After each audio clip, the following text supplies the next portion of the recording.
Welcome to BofC Live, the daily video and podcast series of Business of Cannabis. BofC Live highlights the companies, brands, people, and trends driving the global cannabis sector. Learn more at businessofcannabis.ca. Thank you for joining us on BofC Live today. We're able to do what we do thanks to our ongoing partners, including Cannabis at Work, Cannabis Benchmarks, Can Delta, Headset, Gallagher, and Torque and Maine. On today's special BofC Live on this 420, we connect with Lam of Superette, a well-known retailer in Ontario and one of the really important leaders in the Canadian landscape. Hello. Hi, good morning. Happy 420. Happy 420 to you. And well, we're going to get to all of it, but let's start with you're in a store, one of your stores right now. Where are you and what's going on there? I am at our Summerhill location in Toronto, Superette at 1073 Yonge Street. Not open for in-store shopping, but curbside pickup, delivery, we got you. Well, if you got me, I'm going to place an order as soon as we get off. Perfect. So you'll see that. So happy 420, and we're wearing these Lotto 420 shirts that you guys put together. Tell us a little bit about that because I just love it. Yeah, so this is really a celebration of all things 420, but also a little, if you know, the history of Ontario retail cannabis. So for those who have been with us over the last few years, would have known and seen the evolution of what was a somewhat nonsensical lottery system right off the bat. That is where we found our humble beginnings. And now we have budding businesses in every single corner on the street, lots of entrepreneurs and lots of retail stores. And it's really to look back and kind of laugh at the past, but really also acknowledge how far we've come over a very short amount of time. Yeah, it has gone fast. Well, it seems incredibly slow and then incredibly fast because you were one of the first 25 stores to open up, obviously, your store in Ottawa.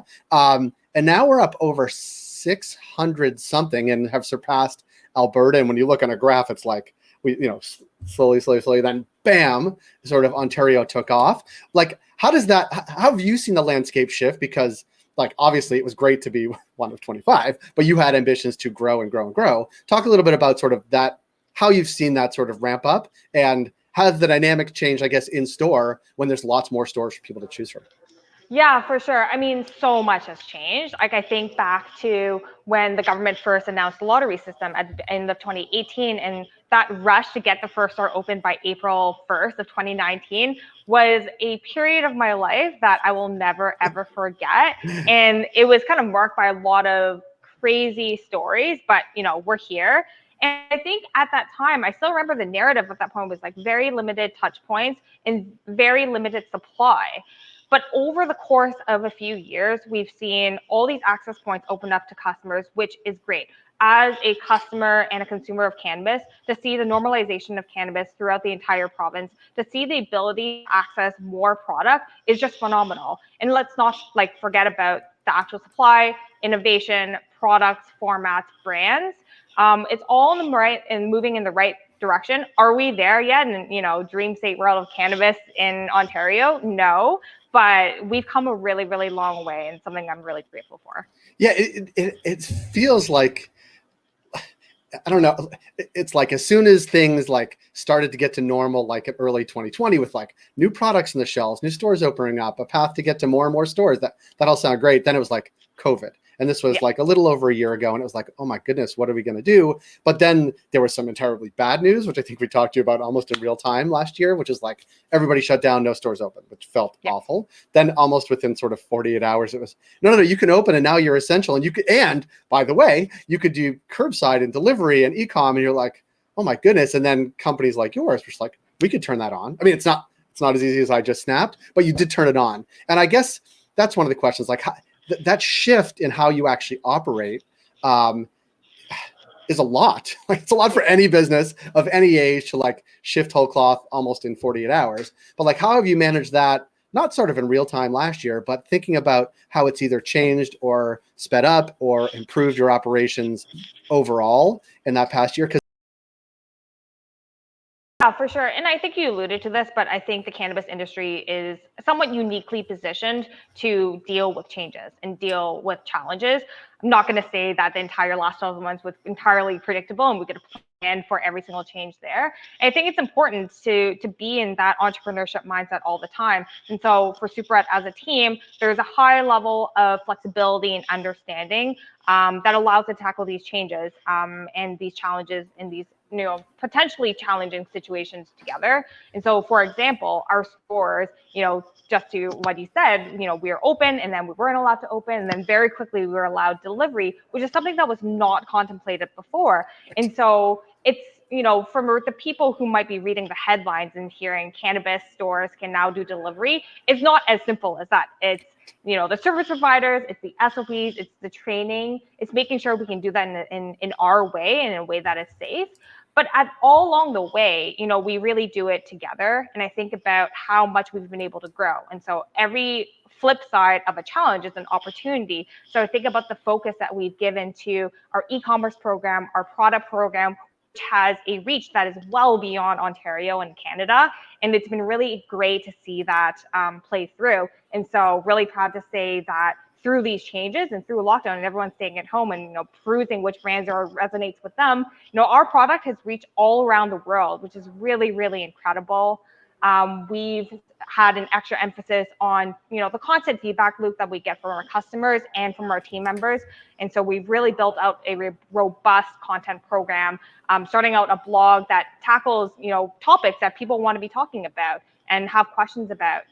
And I can keep going on and on, but it's amazing. And I guess the question is, and this is, thinking about the year, like there has been, and I am not searching for silver linings. I think I'd rather not have the silver linings. But one of them is, you've really been able to, and you guys were always, put a lot of emphasis on the design of the store, what's happening in store. That was a major, and still is a major sort of differentiator.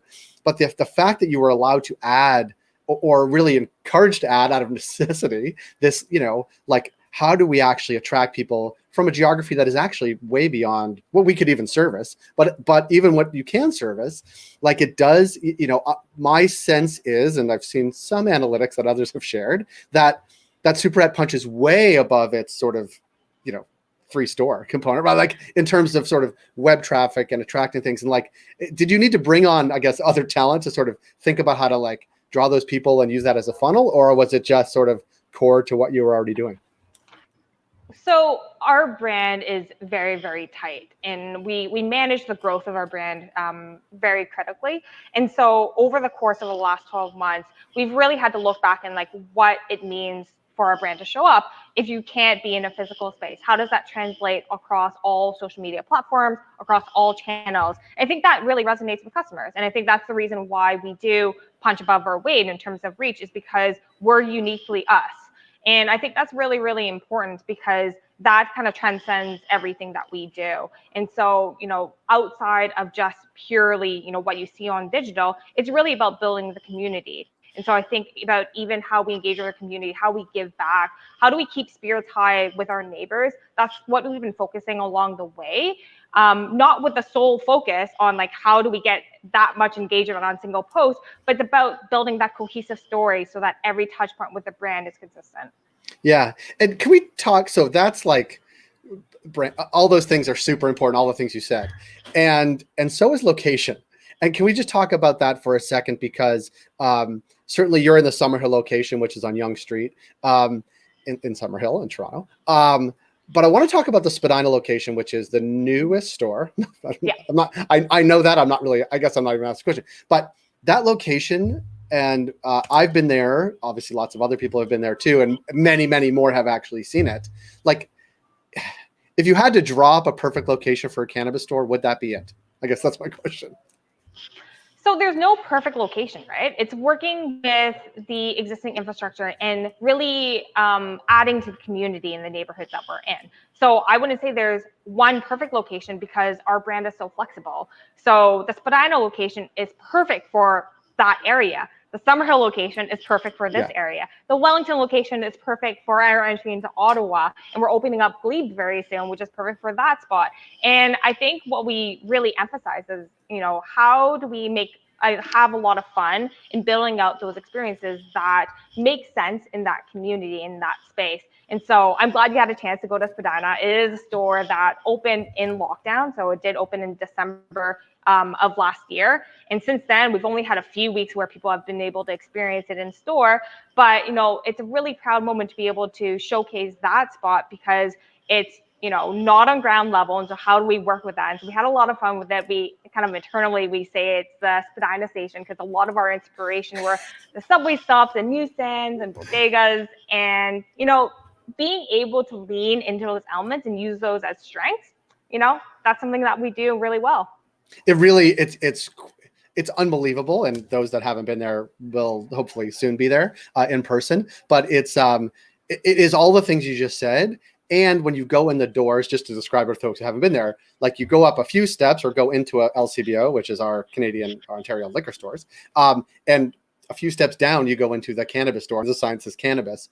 It is, it's so smart. It's so thoughtful. The location's amazing. And I just can't wait for more people to get there. I know you can't either. And actually that's where I love to sort of take it is, let's imagine a time where people get vaccinated, the world starts to open up. It's obviously summer or beyond. Like, what are you most looking forward to, let's say in the next year, between this 420 and the next? Like, what do you think you will see from a Superette component side of things, from a consumer component, from an industry's perspective? Like, what are you looking forward to when we don these shirts again next year, talking about it? What are you looking forward to? Yeah, I think there's so much to look forward to over the next year. I think the last 12 months for a lot of people have felt like Groundhog Day. And for a lot of businesses, it just felt very, very frustrating. And I feel like we're getting to the end of the tunnel, the light at the end of the tunnel. I mean, lockdowns in Ontario, but regardless, we see the entire world really looking at solution-based, initiatives that will allow us to become normal again. And so I think about the future of Superette in the next 12 months. We are working on a few new locations for our retail stores. We're opening up Bellwoods in the summer as well, and a few other spots around Ontario that we can't wait to unveil with you. Non-cannabis and content, maybe some branded cannabis products as well. I like the sound of all of those things, and not to be selfish, but the Bellwoods location is pretty close to my house. It's certainly walkable, and you drive by it, and it's a great location. And I can't wait for summer to sort of spend a lot more time in Bellwoods, but also be able to sort of experience that shop and experience just outdoor living overall, and sort of back to normal. And I just want to say kudos to you, because this is a challenging business environment. And that was pre-COVID. COVID just sort of layered on all kinds of, piled on the shit. But I think it's been great to watch you and the team sort of survive and thrive. And I just think it's you ought to be acknowledged on this 420 for what you and the team are doing, because it is not easy, and you guys are doing it really, really well, making it really look effortless, which I am sure it is not. I mean, I appreciate that, but I really, really have to hand it out to the team. The team that we have at our head office, the team that we have in store, they've been so flexible, so creative, and so understanding that this really wouldn't have been possible. Superette in general and how it shows up in this world wouldn't be possible without all of them. So if any of you are listening, this is a thank you and love from me. And to anyone else who's tuning in, really, if you see one of our team members, say hi, give them a smile. We're here to make your day better. Can I just say one thing about that? And this is very specific. And I don't know this person's name, so it's not, I'm not kissing ass in any way. The person that makes the deliveries on the tray, or the people that make the delivery, like, it's just, and I mentioned it to someone yesterday. I was doing an interview for 420, and they said, well, why does it need to be private delivery? And I said, well, like, the private delivery from the Ontario Cannabis store is like someone drops something at your door. But private retail, when they do delivery, like, it is an opportunity to extend the brand to someone's door. And that makes a huge difference. It makes me want to, it's a brand differentiator, of course, but also it really changes the experience from like an Amazon delivery to like something special and unique. And the special and unique I think people are really want that right now, and also something you guys are certainly putting the emphasis on, which is amazing. For sure. It's really an opportunity to extend our brand, like you said, to really share our vibe in every single touch point. And so if it means delivery, it means delivery. And I think of every opportunity to how do we surprise and delight our customers. And, you know, back to what we're doing. We're here to make buying cannabis fun. And like let's put away how serious cannabis and legal industries and regulated industries can be. We're here to bring some positivity, some light, and some fun. So well, from you to me to you, have a super day. You know, can you see it? I don't know if have it a shows super up. day. Have a Yeah. super And day. if you want to snag one of these Lotto 420 shirts, if you were part of the lottery system over the last few years, you can check it out at www.superetteshop.com. You know, it's pretty hilarious, and we have And to laugh at ourselves sometimes. the toque is awesome too. I have that toque in black, and it's a family favorite. So I'm not going to tell you how old my kids are that wear it, but it is a Yeah. family favorite. I mean, it's like -2 outside right now, so I was like, yep, Tuesday. Oh, Canada. Mimi Lam, thank you so much. Happy 420, and we will see you down the road. Happy 420. Thanks, Jay.